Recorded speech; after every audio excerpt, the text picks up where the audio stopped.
ACB.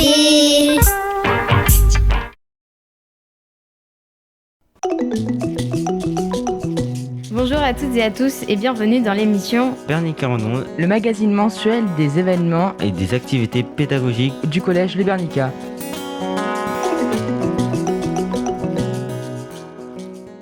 Bonjour Monsieur Or. Bonjour.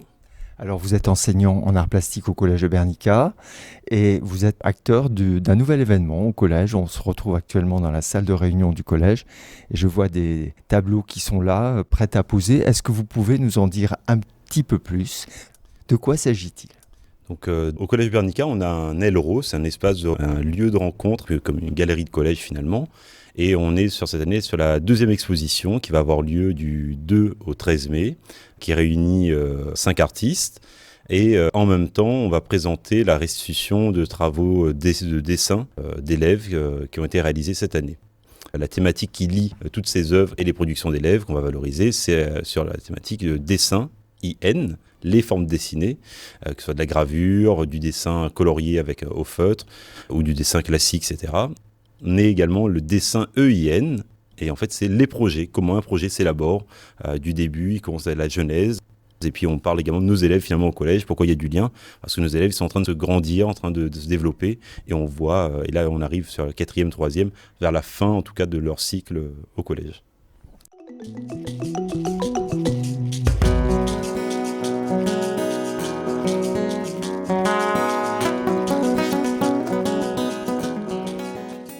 Donc là, ça se passe effectivement au bâtiment A, il va y avoir une salle d'exposition. Il y a un événement prévu bientôt? Le lundi 9 de 17h à 19h, 9 mai, on va avoir le vernissage de l'événement où seront conviés, les artistes seront présents, les élèves qui ont participé au projet, les 4e hydrogène, les 3e Danube, les parents et les élèves des 5e guitare et piano également, et toutes les personnes qui seront conviées pour cet événement en fait, pour découvrir des œuvres dans l'espace du collège. Alors quelques artistes peut-être? Alors, qu'est-ce qu'on a comme artiste? Peut-être on vient de faire en fait à la radio 2 interviews d'Henri Maillot.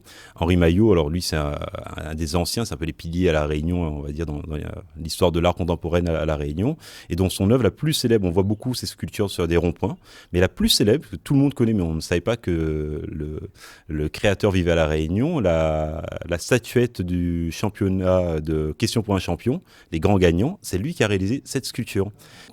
Là, on découvre en fait une série de dessins, sa partie dessinée, son travail dessiné qu'il a réalisé pendant le confinement, qui sont présentés.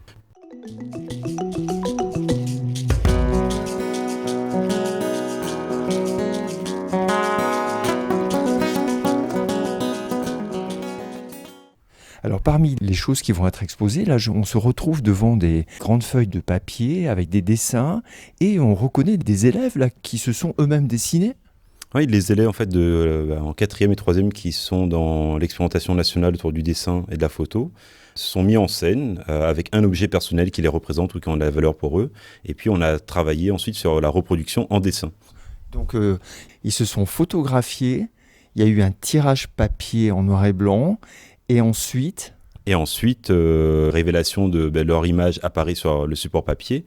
Et dans la technique avec laquelle on a travaillé, l'image est un peu fragmentée. Ça parle en fait de leur adolescence. Ce sont nos élèves qui sont de l'âge où on se construit, on est en devenir. Donc l'image n'est pas encore tout à fait là. Et puis c'est déjà également un moment nouveau et un peu sublime où on redécouvre le visage des élèves. Parce que depuis 2 ans, on n'avait pas vu leur visage, quoi. La nature de ce travail orienté vers le dessin me fait penser au festival Tropical Drawing de Saint-Paul. Y a-t-il un lien? Y aura-t-il des ponts? En fait, on a eu une première exposition qui a eu lieu en fin novembre, début décembre au collège, qui était en lien avec le festival. Et là, on continue en fait et on accompagne les élèves. Ils ont rencontré des œuvres en décembre, là, ils ont pratiqué et maintenant on présente et on valorise le projet. Du coup, c'est sur un cycle, comment ça avance durant une année scolaire. Est-ce que les élèves peuvent valoriser leur travail dans le cadre du parcours de compétences ou par rapport au brevet? Certains élèves, en fait, c'est les 3e. On est dans une expérimentation nationale autour de la question du dessin et de la photo, 30 minutes supplémentaires par semaine. Et certains vont pouvoir valoriser ça lors de l'épreuve orale du brevet qui aura lieu au mois de juin au collège. Merci pour cette agitation artistique, Monsieur Or, dont vous êtes toujours une cheville ouvrière au collège. Et puis à bientôt. À bientôt, Radio ACB.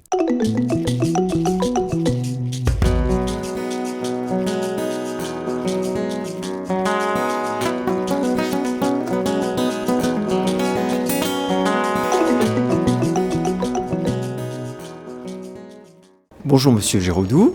Bonjour. Vous êtes enseignant de lettres au Collège Le Bernica et vous avez écrit quelques lignes sur cette exposition Dessin. Pourriez-vous nous faire le plaisir de nous les lire ? Avec grand plaisir, effectivement. Ça part déjà d'une définition de départ qui dit ceci. Qu'est-ce que c'est qu'un dessin ? C'est le produit de l'acte de fabriquer une image avec un outil d'écriture. C'est-à-dire que finalement, je prends un stylo qui me sert normalement à écrire, mais cette fois-ci, je ne vais pas écrire des lettres, je vais tout simplement dessiner avec. Et voilà la réflexion à laquelle j'en suis arrivé en visitant cette exposition, ce que je vous incite évidemment à faire. On va donc devoir, en dessinant, abuser d'un système d'écriture et produisant des images comme déviées de la lettre à la figure. Concevons alors le dessin comme une sorte de carte postale que l'artiste s'envoie à lui-même, un hybride de texte où la plume convertit la lettre en idéogramme, tord le signe et, comme on souffle le verre, en tire une trace visuelle, une calligraphie. L'empreinte d'un paysage, les lignes d'un portrait, les alphabets du temps, les rouages d'une machine à rêver s'esquissent de l'autre côté du rectangle blanc ou du calque translucide qu'utilise Henri Maillot. Et si l'on retournait la carte ou la page du carnet de Brebix, inévitablement, ce seraient des lettres, des mots, des messages, des titres et des légendes qui s'inscriraient, car le dessin porte une intention, un dessin, E-I-N. Il est la trace d'une œuvre en cours d'élaboration, un envers. Le stylet de Rong Tzu Chang, qui grave sur la plaque de cuivre, le crayon de Lucot, esquissant la sculpture à venir et commentant le projet d'une écriture manuscrite, le dessin qui fait et défait la vision de la montagne insaisissable dans le dispositif vidéo de Granet, ce sont autant d'images d'un monde flottant entre deux eaux. Imago vagans, dit le poète latin Ovide, des formes errantes, à la manière encore de ces autoportraits d'adolescents hachurés de stylo-billes en cours de métamorphose. Ce que donc l'œuvre doit au dessin, qui toujours se tient au bord d'être ou de signifier, c'est une présence, un tigre de papier, qui à lui seul fait rugir le fauve, tapi dans nos imaginaires. Merci Monsieur Géraudou, et tout ça avec une ambiance très scolaire, finalement. C'était Bernica en ondes. Sur le 100.7 FM. Merci à toutes et à tous pour votre écoute. et à la prochaine.